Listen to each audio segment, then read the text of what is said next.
Amigos, ¿cómo están? Bienvenidos a Radio Uruguay, bienvenidos a La Máquina de Pensar. ¿Cómo andan? Espero que anden bien. Arranca La Máquina de Pensar, son las 19:03. Ayer estuvimos hablando con Gustavo Goldman sobre el musical La Diosa de la Noche, el musical de Rosaluna, que va este jueves y este viernes, amigos, a las 20 horas en la sala Nelly Goitiño. Digo simplemente para saber que son 2 días, los 2 únicos días que van a poder ver La Diosa de la Noche durante este año.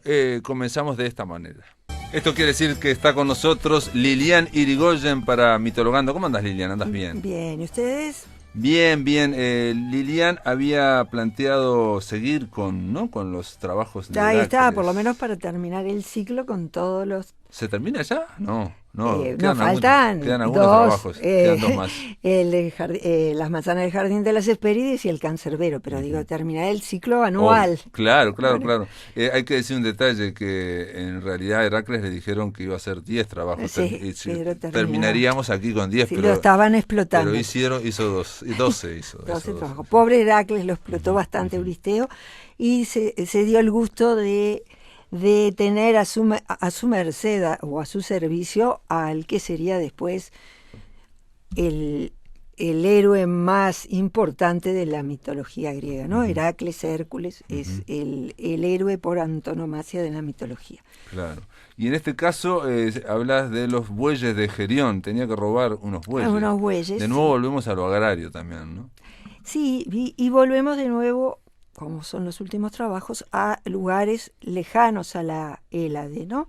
Porque primero tuvimos trabajos que estaban relacionados dentro de lo que sería lo que nosotros conocemos como Grecia, y estos últimos trabajos van a estar, como vimos en el cinturón de Hipólita, que era en Tracia, vamos a ver después del Cancerbero, vamos a ver el Jardín de las Hespérides, que son trabajos a otra distancia, más lejanos, y que le implica un movimiento distinto, tal vez. Y más exótico también, más exótico, digamos, como más lleno de peligro, ¿no? Exacto. La tierra incógnita, ¿no? Tal vez sirvió también, es su manera de expandirse, además, más allá del mundo griego, porque después, como sabemos o como hemos visto, si nos hemos fijado en alguna cosa histórica, cómo hay ciudades en varias partes alrededor de Grecia y en Italia inclusive, que se arrogan a sí mismas ser huéspedes, haber sido fundadas por Heracles, ¿no? Bueno, en España está lo de las columnas de Hércules, está, ¿no? Eso está en Galicia, ¿no? Sí, está en la parte, está en la parte del estrecho de Gibraltar, donde separa más abajo, ¿no? Que separa Italia de la antigua Libia, ¿no? Donde estarían las columnas de Hércules, el estrecho de Gibraltar. No, el estrecho de Gibraltar es España de África. Claro, pero en la antigüedad eso sería toda esa zona, es la de Libia. Era toda esa zona libia. Claro, porque África era todo Libia. Claro, sí, todos los lugares han cambiado un poco de nombre. Por ejemplo, en Grecia, Italia, los griegos, los helenos, porque tampoco eran griegos, no hay que olvidarse que antes no eran griegos. Italia se llamaba Hesperia. Los romanos llamaron Hesperia España. Bueno, tenemos unos cambios de nombres. Gadir, que es ahora donde dice que va a ir Heracles, sería lo que ahora es Cádiz. Bueno, entonces han cambiado muchas cosas. De Hércules, no sé por qué las tenía yo que estaba más arriba, pero no están el Peñón ahí de Gibraltar. El Peñón de Gibraltar. Eso, el Peñón de Gibraltar es las columnas que él formó para festejar o para recordar sus hazañas cuando partió sus hazañas cuando fue en búsqueda y a la vuelta de ese trabajo, ¿no? Del ganado famoso, de esos bueyes famosos de Gerión. Este Gerión, según dicen, vivía en Eritrea, que era un lugar situado bien a occidente. Algunos lo toman en cuenta como Gadir, que es Cádiz, otros que era una isla. Tampoco son lugares exactamente definidos dentro de un mapa, ¿no? Son lugares un poco difusos. Y bueno, en ese lugar vivía Gerión, que era un monstruo. Era un hombre que tenía 3 cuerpos de la cintura para arriba, ¿no? Y tenía una cadera, unas piernas como cualquier ser humano y 3 cuerpos que partían de la cintura, con cada uno con sus brazos. 3 troncos con 3 cabezas y con 6 brazos. Exactamente. Nada menos y ni nada más. Ni nada Encima más. era grande. Era enorme. Y cuidaba esos famosos bueyes que se dicen que este era un rey que era hijo de Crisaor. Crisaor era el famoso hijo que nació de la tierra y de la sangre de Medusa. Es, digamos, hermano de este Crisaor es hermano de Pegaso, del caballo Pegaso. Este Crisaor, o sea que este Crisaor, unido a una ninfa llamada Caliroe, no importa, unido a esta ninfa, dieron lugar a este ser monstruoso. Este monstruo cuidaba a esos ganados, no solo tenía un perro monstruoso, no como el cancerbero, pero hermano del cancerbero. De 2 cabezas, dice también. Exactamente. Ortro se llamaba el perro. Y un boyero, ¿no? Que él cuidaba sus bueyes, Euritión, que también era un ser un poco imponente. Especial. Exactamente. Dice que estos bueyes eran cuidados cerca de donde Hades, el pastor de Hades, Menetes se llamaba, pero este pastor de Hades cuidaba las ovejas y los rebaños del dios Hades. Esa es una anécdota que se dice. Bueno, dice que cuando llegó Heracles, que por supuesto no le fue fácil llegar, porque si miramos dónde está Grecia y dónde estaría... Sí, era el fin del mundo. Exactamente, ¿no? viene al occidente, dice que se valió para llegar de lo que sería la Copa del Sol. La Copa del Sol es una copa, pero más parece un barco, nos hace acordar un poco a los mitos y a la mitología egipcia, ¿no? Que también usaba el sol, un barco. Pero digo, bueno, esta Copa del Sol dice que era la que usaba el sol cuando llegaba al océano y debía volver para atrás para volver así. Claro, entonces, a poniente y al oriente y al occidente. Bueno, cuando llegaba al occidente volvía al oriente con eso. Que no se la dio de buena manera. Dice que cuando él empezó a caminar para cruzar el desierto, para ir hasta ahí, a uno de los desiertos que cruzó, como tenía tanto calor, amenazó con sus flechas envenenadas al sol. Y el sol, temeroso, le dijo que le concedió un deseo para que no le disparara. Y bueno, él le pidió la copa de oro que el sol, Helios, se lo otorgó. Y él usó esa copa para llegar a ese lugar. Así todo, también le costó llegar, porque el océano, un poco enojado con él... ¿Y la copa de oro, perdón? La copa de oro era como parece más un barco, por eso. Nos asocia, uno lo asocia a un barco, porque a una nave. Fue por el océano. Está, perfecto. Capaz que esos mitos se remiten a un tiempos tan anteriores donde los barcos, quién sabe cómo eran, ¿no? Claro. Uno se imagina, ¿por qué una copa? No sé, es como una cosa extraña.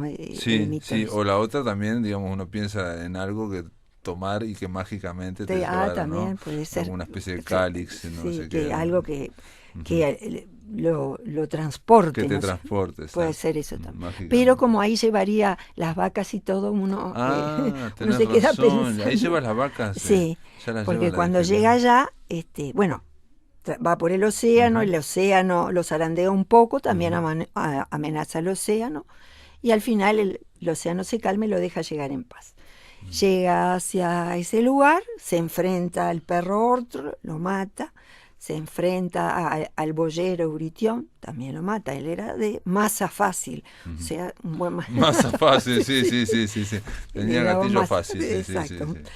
Después se enfrenta a Gerión, que el que cuidaba los rebaños de Hades, Menetes, le avisa a Gerión, y Gerión va en defensa de sus rebaños, pero bueno, se enfrenta a Heracles y por supuesto, como no podía ser de otra manera, Heracles resulta vencido. Pero Gerión es como un gigante, una especie de cíclope, pero digamos con 3 troncos. Pero eso no lo amedrenta para nada. Heracles se va a enfrentar al cancerbero. ¿Qué podría temer Heracles? La hidra de Lerna, el león de Nemea, que eran monstruos terroríficos. Claro. Bueno, pero él lo venció como si nada y se Dice llevó... que con una sola flecha, Sí. atravesó una sola flechazo, los tres atravesó cuerpos. los 3 cuerpos, ¿no?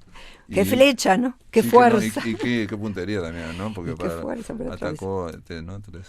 Y después, bueno, se llevó los rebaños y se los llevó, dice, en esa famosa copa. En esa...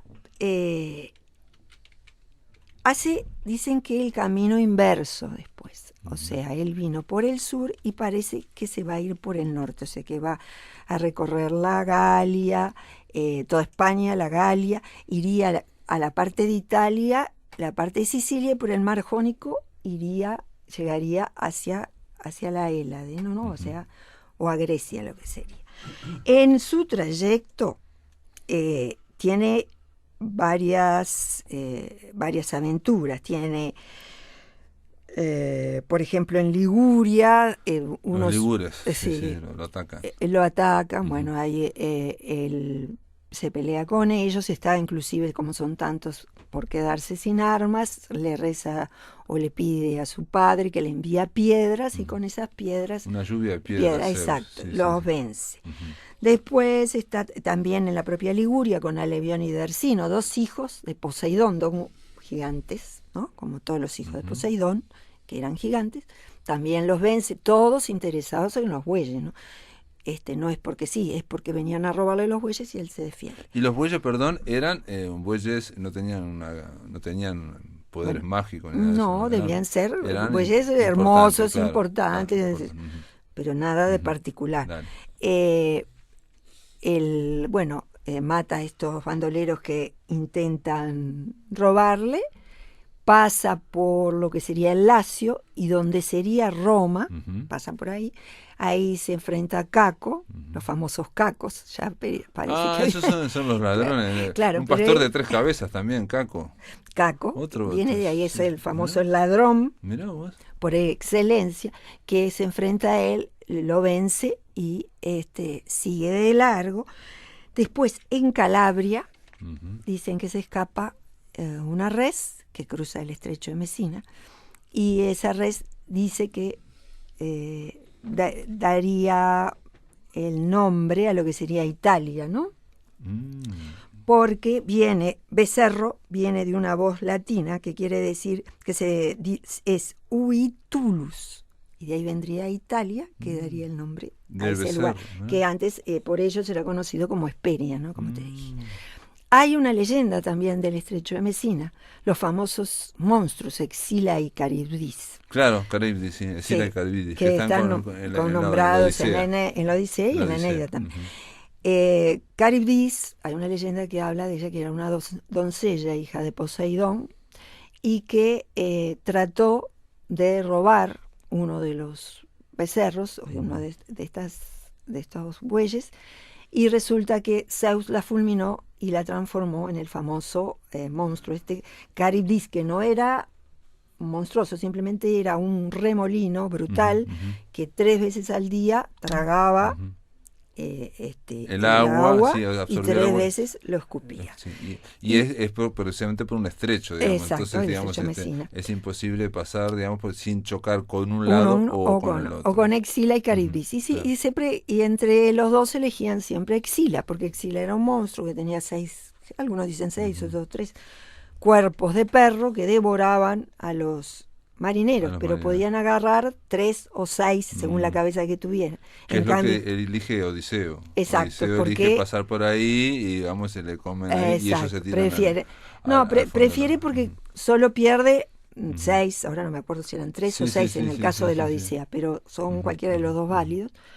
Pierde esos compañeros. En el caso de Caribdis, si hubiera elegido Caribdis, se hubiera hundido todo el barco y hubieran muerto todos. Es una elección. De todas formas quedó como un lugar, o ahora no se usa mucho, pero como una figura retórica que Escila y Caribdis, estar entre Escila y Caribdis es entrar entre lo malo y lo peor, digamos, ¿no? O sea, es algo, una disyuntiva de hierro, ¿no? O sea, perdés de los dos lados, pero tenés que elegir dónde perdés menos.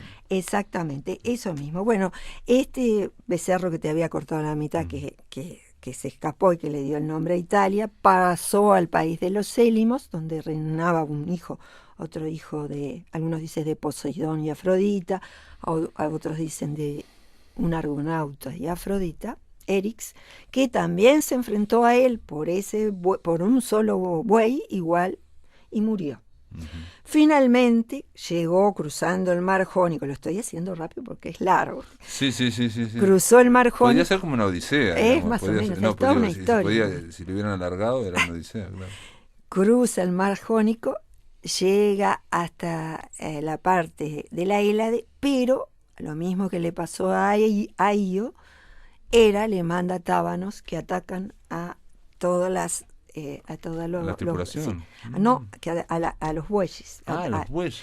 Y se le dispersan por toda la Hélade, van hacia Tracia, van hacia a la Exitia, donde muchos de ellos quedan como manadas salvajes. Él puede retomar a algunos. Así todo, cuando llega a Tracia a rescatar a unos, como el río Estrimón, es un río famoso de Tracia, le interfiere el camino, lo maldice, y a partir de su maldición, ese río que era transitable y cristalino pasa a ser un río intransitable y oscuro.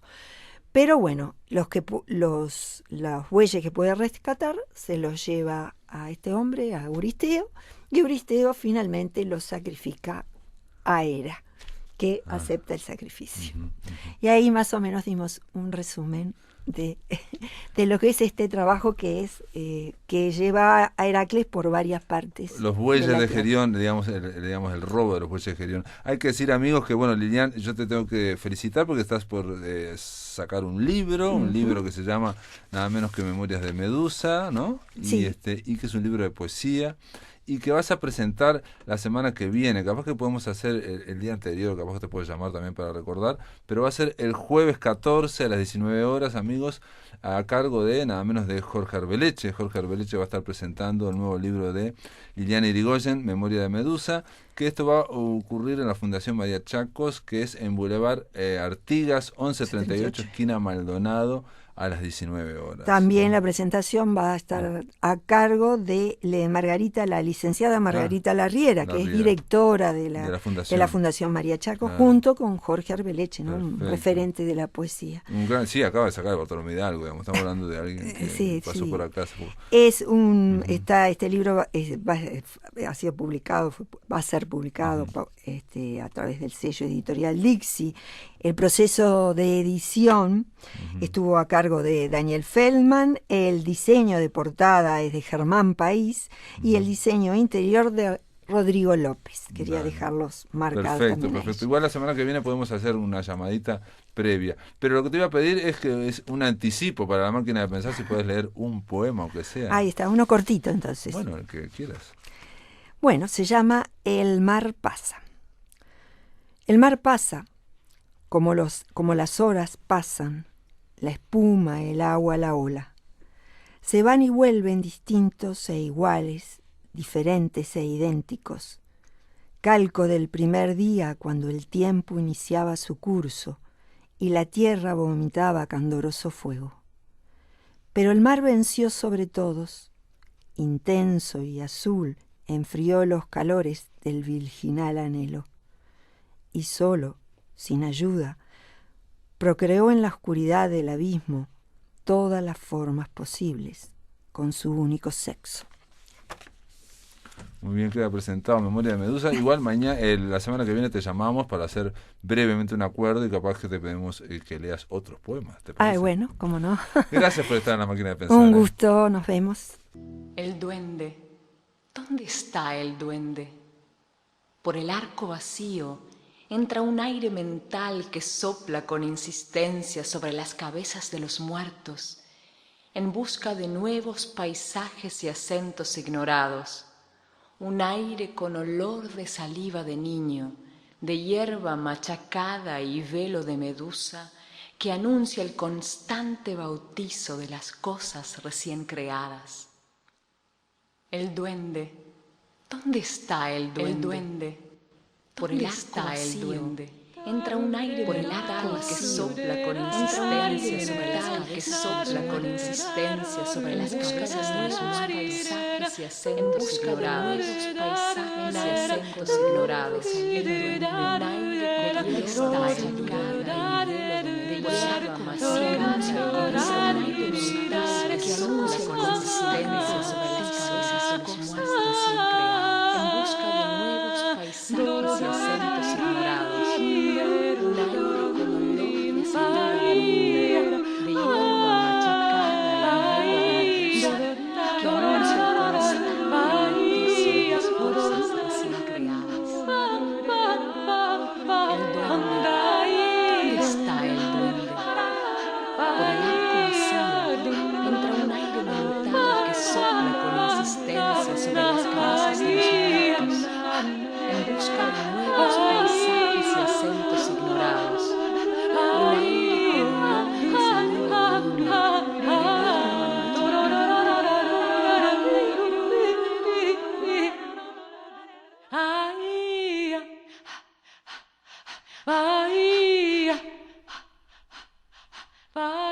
Por el arco vacío entra un aire mental que sopla con insistencia sobre las cabezas. Esto que estamos escuchando, amigos, se llama ¿Dónde está el duende? Estamos escuchando un poema de Federico García Lorca, pero trabajado por Sabrina Lassman. Vamos a darle la bienvenida, Sabrina, bienvenida a La Máquina de Pensar. ¿Cómo andás? Muy bien, muchísimas gracias por la invitación, Pablo. Gracias. Un encuentro con el duende es un concierto unipersonal que vas a dar dentro de un cierto tiempo, el 21 de noviembre, pero Ajá. la idea era conversar con Sabrina en torno a Federico García Lorca, y a este tratamiento que haces de la poesía, que es un tratamiento poético, musical, vocal. Yo te decía ahora fuera de micrófonos que me sonaba, bueno, eso, a Cercano Oriente, a Mediterráneo. Es, bueno, Que esa zona, digamos, decimos Cercano Oriente, pero en realidad el Mediterráneo une todo, digamos. Ahora estamos hablando de la mitología en el bloque anterior, Ujú. y bueno, y Liliana Irigoyen estaba contando cómo Heracles desde Grecia se va hasta Gibraltar, digamos, ¿no? O sea, todo eso estuvo vinculado miles de años. claro. Bueno, mira, la creación de la música uno no se propone. ¿Es tuya la música? Sí, sí. Ujú. O sea, la idea, vamos a ver, hacemos un recuento de Bien, qué es, hagamos. de cómo es la cosa. Un encuentro con el duende para mí fue como una exploración en lecturas, una manera de acercarme a Federico García Lorca desde una visión no de un literato, pero desde un músico que le gusta la literatura, ¿no? Ujú.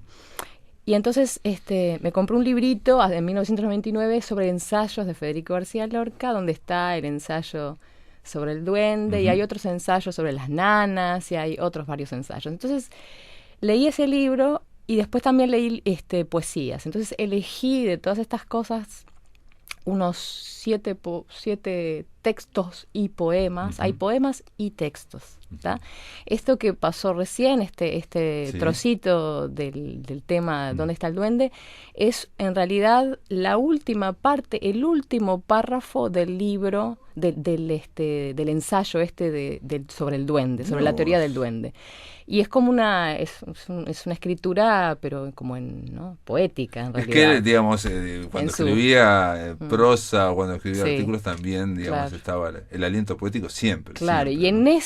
en ese párrafo, que es el final, es el último párrafo del ensayo. Y me pareció como... Te impresionó, Me pareció como... claro, te ¿Viste? impresionó. Hay como textos Sí.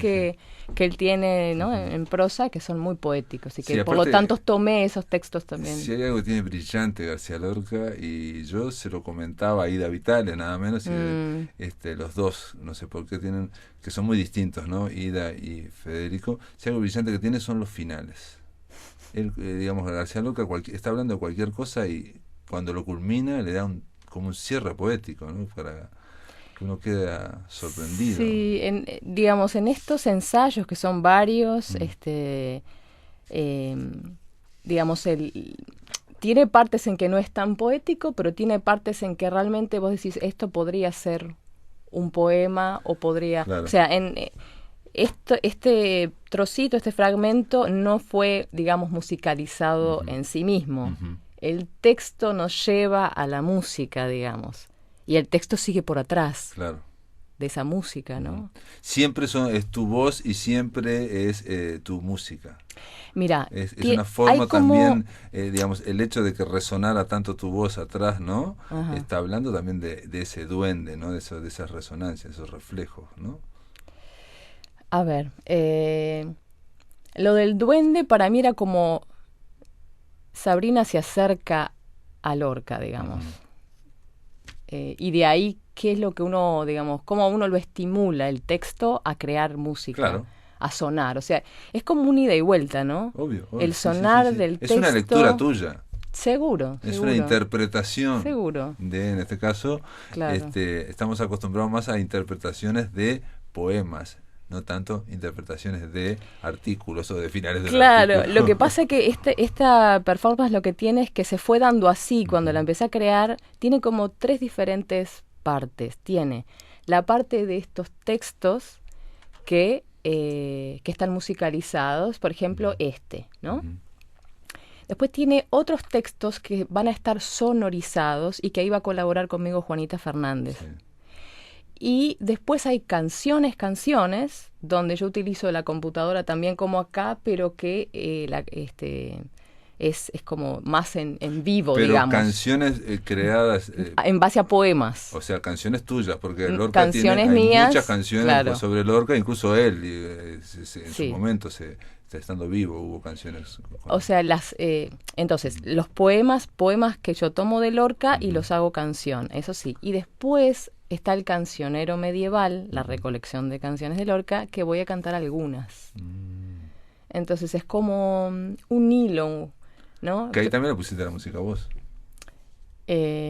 No, ahí no. Ah, ¿no? En el cancionero, en las canciones no. Lo que intento hacer es interpretarlo a mi manera, no a la manera, digamos, ¿viste? Uno no es español, uno no viene de Andalucía, entonces Claro. por más bello que nos resulte No, pero lo han cantado mucha gente de muchos lados distintos, ¿no? sí. O sea, estoy pensando ahora... Buscarle ahí Sí, obvio, ¿no? Hay un trabajo de Ana Belén, Sí, donde Lorquiana. donde Sí. mete cuestiones más bien jazzísticas, Sí, ¿no? sí. Arreglos jazzísticos, Sí. digamos, ¿no? Y bueno, y ella no era de Andalucía tampoco, en fin.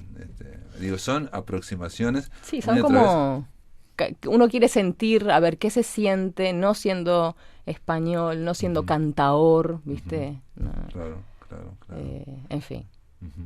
Pero de alguna forma resonó y son cosas que vos elegís para un espectáculo que va a ocurrir el jueves 21 de noviembre, o sea, falta todavía, amigos, a las 19:30 horas. No, pero capaz que podemos hacer una previa la semana antes, o esa semana llamarte y conversar un poco para recordar que esto va a ocurrir a las 19:30 horas en la sala Felisberto Hernández, que es una sala preciosa porque es como muy íntima, es una sala para 40 o 50 personas. Ahí nosotros hicimos una vez una mesa en torno al Hebrero y Felisberto Hernández, con un poco de una performance también que estuvo espectacular, y con un piano, y hay un piano ahí, o sea que es una cosa impresionante. Y decime, y en el caso, ¿te podemos pedir después, a la vuelta del bloque, que nos cantes algo o que nos leas algo? Bueno, vale. ¿Puede ser, Sabrina Sí. Lassman? Puede ser, Pablito. Puede ser. Bueno, después de la pausa, amigos, seguimos aquí en La Máquina de Pensar. Estamos conversando con Sabrina Lassman sobre un encuentro con el duende, que el duende es el duende de Federico García Lorca. Amigos, continuamos en La Máquina de Pensar. Estamos conversando con Sabrina Lassman en torno a un espectáculo que va a hacer ella, un unipersonal. La verdad que esta semana ya vamos con 2 unipersonales. El lunes estuvimos con Angie Oña, que tiene su unipersonal que se llama Ser Humana en Tractatus. Va los jueves y viernes a las 21 horas. Lo recomendamos porque es impresionante. Es la vida de Sabina Spielren, la psicoanalista que estuvo vinculada a Jung y a Freud. Y es una vida increíble y una actuación increíble de Angie Oña. Y un encuentro con el duende. Sabrina Lassman lo que se propone es hacer una interpretación, una lectura, una nueva aproximación a Federico García Lorca, que es uno de esos poetas que no mueren nunca, ¿no? Es increíble la vigencia que tiene Federico García Lorca. Esto va a ocurrir en la Sala Citarrosa, en el espacio Felisberto Hernández, el jueves 21 a las 19:30 horas. Yo te decía que de alguna forma, o vos me decías que es un concierto para vos en vivo, pero también con voces grabadas, con computadora, con sonido y con salterio. Salterio es un instrumento que estuve viendo acá, yo no lo conocía o no me acordaba, lo hemos visto en las películas medievales también. Es una especie como de triángulo, una guitarra triangular, ¿no? Sí. Que se toca con un arco, sí. ¿no? Y sí, percusión. Todo esto vas a estar vos, bueno, va a estar colaborando Juanita Fernández. Juanita va a colaborar en el sonido para sonorizar los textos de los ensayos. ¿Qué significa? Bueno, es muy difícil, ¿no? Tendrías que pasar algo para que lo leyéramos. Bueno, sí, capaz si la próxima que vengo. Perfecto. Lo pasamos alguna cosita. Dale. Sí. Perfecto. Y bueno, yo te había pedido si leías algo. Bueno, voy a leer algo de lo que son los textos, ¿no? ¿Que elegiste para...? Que elegí. ¿Corto o largo, Pablo? Largo, si querés. Una pregunta es esta. ¿Todo el espectáculo dura aproximadamente? Aproximadamente 1 hora. 1 hora, perfecto. Sí, lo habitual. Sí. Un poquito. Plus minus. Bueno, depende también del duende ahí, ¿no? Porque te pregunto, ¿hay un espacio para la improvisación? o para la repentización? En la pieza Caracola, que es uno de los poemas de Lorca, y que estoy con el salterio, ahí como hago improvisación, entonces, ¿no? La canción puede ser más larga, Claro. más corta. Ujú. Las canciones que están pautadas, digamos, que están ya grabado Ujú. el Obvio, sí. back. Sí, sí. Entonces ahí hay improvisación, pero dentro del contexto de la, ¿no? Por encima, digamos, de ese De fondo. lo que ya está Ujú, creado, ujú, claro. ujú. Y después hay una de las canciones que se llama del poema Casida del Llanto, que esa es, no sé bien si se va a poder hacer así como lo hacía, pero lo hacía como percutiendo el cuerpo y sentada en una silla y percutiendo el cuerpo. Ujú. Yo alguna de estas canciones las hice cuando estaba en Estados Unidos con un amigo que es artista visual, entonces armamos, hacían una especie de espectáculo hacíamos visual. un espectáculo visual Ujú. con... Estaría Ujú. bueno poder hacerlo de nuevo. Y una cosa que tendría que haber preguntado al principio, perdón, Sí. ¿tu vínculo con Lorca viene de toda la vida? ¿Fue en algunos momentos? Viste que uno tiene momentos de temporadas, después te aparecen, de repente en Sí. algún momento aparece y uno redescubre o descubre. Mira, te mostraba este librito, el libro de prosa de Alianza Editorial, que lo compré en 1999. Este fue el año que yo me fui a Israel, Ujú. que yo partí, digamos. Pero si tuve idas y vueltas, yo creo que fue ese momento. Después yo lo volví a retomar, digamos, como en el 2011, donde empecé a crear esto y Son lo muchos presenté. años, 2011. Sí, esto yo lo presenté como performance también unipersonal y con imágenes, dibujos de Lorca. Lo presenté en el 2012 en Nueva York, cuando estaba allá. Y después lo presenté durante 2012, 2013, por ahí, 14. Bueno, entonces has trabajado. Lo he de alguna forma lo trabajado has y después lo trabajado. dejé. Ujú. Después me fui a Indiana, ahí no lo volví a hacer. Como que lo dejé Sí, y sí. hasta ahora que volví acá. Y apareció. dije, sí, claro, porque hay cosas que uno las hace, las construye, llevan su tiempo, ¿no? El crearlas, ponerlas en forma, ¿verdad? Exacto. Y uno como que las dejas ahí, no Claro. quedan como... Sí, pero vuelvo a decirte, la reencontrás, Sí. la redescubrís, y sobre todo en esto que también tiene que ver tiene un espectáculo que tiene su mayor valor performático, si se quiere, que es estar ahí, digamos, ¿no? Estar frente a vos, digamos, Claro. ¿no? Creo que si lo grabas en disco va a ser otra cosa, ¿no? Va a ser otra cosa, otra propuesta. No sé si sería exactamente la misma. No, claro, estas cosas, más allá de que haya grabaciones... No, ya lo sé, sí, pero es parte, como así como hay una Sí. música, un buen salterio, puede haber un piano, bueno, Sí. puede haber en loop una grabación, digamos, ¿no? Eso es obvio. Sí, el tema de estar siempre en el tema de la performance, de estar ahí, además Es es tan estar ahí, íntimo. exacto, es es un lugar, esencial. es una sala pequeña que da como para esto, que es como un encuentro íntimo y además no va a haber cortes. La idea es que sea algo que empieza y termina, Qué bien, y que cuando termina, pero como que no hay... Esa es un poco la idea. Perfecto. Que no haya ni cuentos, ni explicaciones, ni nada, que te vas a sumergir a algo. Claro. Y bueno, y cuando salís, ¿no? Bueno, a ver, ¿nos puede leer algo, Lasman? A ver, Pablito, vamos a ver.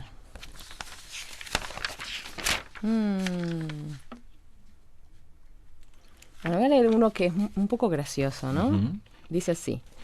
No es un poeta que se ha hecho notar más o menos, o un dramaturgo incipiente, ansioso de gran teatro el que está ante vosotros, sino un verdadero amigo, un camarada que recuerda todavía cercanos los años en que vivía a golpes con la enorme cara bigotuda del derecho mercantil y llevando una vida de broma y jaleo para ocultar una verdadera y bienhechora melancolía. Yo sé muy bien que eso que se llama conferencia sirve en las salas y teatros para llevar a los ojos de las personas esas puntas de alfiler donde se clavan las irresistibles anémonas de Morfeo, y esos bostezos para los cuales se necesitaría tener boca de caimán. yo he observado que generalmente el conferenciante pone cátedra sin pretender acercarse a su auditorio. Habla de lo que sabe sin gastar nervio y con una ausencia absoluta de voluntad de amor que origina ese odio profundo que se le toma momentáneamente y hace deseemos con ansia que resbale al salir de la tribuna o que estornude de modo tan furioso que se le caigan las gafas sobre el vaso. Por eso, no vengo a dar una conferencia sobre temas que he estudiado y preparado, sino que vengo a comunicarme con vosotros, con lo que nadie me ha enseñado, con lo que es sustancia y magia pura, con la poesía. Impresionante, Lorca. Bueno, lo que yo te digo, los finales de Lorca siempre te deja vibrando, ¿no? La ironía, pero amorosa, ¿no? Es como... Sí. Y este es es un texto muy accesible de Lorca, no siempre es tan accesible en su poesía, ¿no? Sí, pero creo que tomé textos, digamos, que tampoco son... Porque hay cosas que son mucho más filosóficas claro. en los textos, pero tomé cosas Perdón, que ¿pero son... este texto era de los artículos? No. Sí. Ah, no era un poema. Esto no es un poema. Ah, perfecto. No. Esto es un... Bien, perdón. Es un texto de los ensayos. Perfecto. Claro, por eso era tan así, tan... No, y era muy accesible porque la poesía de Lorca tiene muchas más imágenes, más fuertes, digamos, ¿no? ¿Querés que te lea un poema? Dale, a ver. A ver, hay uno que es...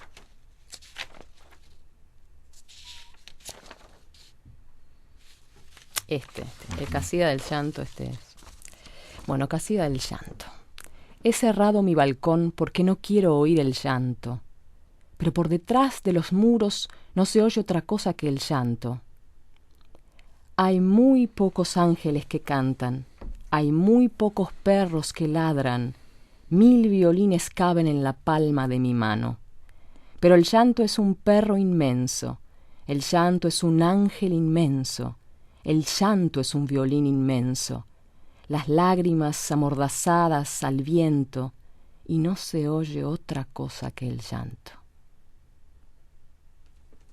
Impresionante, Lorca. Decime, porque Federico también era músico Sí. y poeta, ¿no? Básicamente. También era dibujante también, ¿no? Sí. Y dramaturgo también. Pero digo, ¿vos sentís alguna vínculo entre la poesía y la música? Vos que venís del lado de la música, vos, ¿no? Hasta lo que yo sé de Lorca, él lo que hizo fue rearmonizar las canciones medievales que él recolectó, digamos. Eso es hasta lo que yo sé, y lo que hay uno de los libros que es como la recopilación de todas sus obras. Ahí hay unas partituras que él hizo. Sí. Y que son en realidad de estas canciones. Pero no son, digamos, no son canciones creadas por Lorca, sino Claro. que son las recopilaciones. Incluso tiene un disco grabado de estas canciones. Exacto. Pero yo te decía en los textos, no ves Si veo algo de la música. de la música o del ritmo, o la melodía o no. Esta pregunta. Sí, no me puse a no te das analizar. cuenta. Y en trabajo con la voz, cuando te planteas vos hacer, digamos, esto, ¿qué es lo que prima? ¿Prima tu lectura? ¿Prima el trabajo con la voz? ¿O prima más lo musical? Prima todo, yo creo. Porque cuando, a ver, vos tomas un texto Sí. que ya por tomarlo el texto ya tiene un peso importante, ¿no? Sí, por ser de quien es también. Claro. Todo eso, ¿no? Primero vos tomás el texto y percibís la musicalidad, el contenido, ¿no? Lo semántico o lo que tampoco entendés. Hay lo cosas, que te resuena a vos que no lo entendés. hay cosas tampoco. que están más allá de nuestro Exacto, obvio, por suerte. raciocinio, sí. Sí. Entonces como que te quedás como con esa imagen o con esa percepción de lo que te resuena. Y después de ahí, obvio, está lo musical, lo vocal, obvio. O sea, mi instrumento es la voz. Pero también... Porque el instrumento de la voz, ¿estamos de acuerdo o no? Te pregunto, de que es quizás de los instrumentos el que más refleja la emoción. Sí, es mi instrumento, digamos. Capaz que para otros leen a Lorca y dicen, bueno, me hago una composición. Digo, alguien le pone música de guitarra y toca la guitarra y bueno, obviamente va a expresar su emoción, Claro, obviamente, pero a sí. través de la guitarra, digamos, ¿no? Claro. Me parece que la voz tiene Sí, esa es muy cuestión, cercana, es algo muy como cercano. muy cercano al extremo de que las variaciones que, bueno, más allá del trabajo que puedas hacer de perfeccionar, digamos, el trabajo, Claro. se sabe que la voz es aire que pasa a través de aire, dos es cuerdas emoción. pequeñitas, Claro. ¿no? Que se van vibrando, nada más que se van cortando, cortan y dejan pasar y ahí bueno, es imposible separar la emoción de lo físico y fisiológico, ¿no? No, a no ser que, obvio, como hay estéticas musicales contemporanísimas que no es que no haya emoción, pero que es mucho más cerebral y Exacto. menos como sentido o emocional, ¿no? Obviamente sí, hay emoción en esto, y hay, yo qué sé, el acercamiento de lo que es la voz, la musicalidad, el cómo decir el texto. Pero aparte de la caja de resonancia de la voz es tu propio cuerpo. Sí, claro, claro. Y el cuerpo también se ve afectado. Y yo me imagino, no es lo mismo si lo haces en tu casa con Marco Bassen, ¿no? Que si lo haces frente en un clima digamos, en un templo como es, digamos, en la sala de Felisberto Hernández. Seguro, claro. Cuando uno está en la sala de concierto, ¿no? Y más en este tipo de performance donde no está el aplauso, donde hay una línea donde vos querés empezar y terminar, es como un rito, ¿no? Claro. Entonces el cuerpo, todo tu sistema, todo está vibrando ahí con la gente, con lo que vos estás haciendo. Y vos cuando lo hacías en Nueva York, todo eso obviamente ya lo experimentaste, ya sabés, y digamos, te pregunto por otro lado, ¿no puede perturbar el desarrollo de la performance? ¿Lo qué? La emoción, demasiada emoción, o demasiada energía, demasiada o demasiada poca. Porque estamos hablando, insisto, de que lo que vibra ahí es la garganta, pero la caja de resonancia es el cuerpo. Es la cabeza, la cara, la voz, todo. Sí, yo creo que el tema del artista cuando está en escena, más allá del poder que tiene Lorca, ¿no? En sí mismo. Yo solo decir Lorca es como, ¿no? Sí, de acuerdo. Pero el tema de estar ahí y estar, digamos, reinterpretando, creando ese mundillo alrededor de sus textos, ¿no? Y de la recolección de las músicas. A ver, creo que uno tiene que medir entre la hiperemoción, porque en definitiva no te podés quebrar. Claro, exacto. Entonces siempre la emoción, en cierta medida, tiene que tener una medida. Sí, por uno mismo. Es una combinación. Es una combinación, realidad, tiene que tener todo es una dialéctica, una balanza, siempre una ¿no? dialéctica, una balanza entre lo que es consciente y lo que no es tan consciente, que puede ser la emoción, ¿no? O sea, claro. Tiene que haber siempre como cauces para...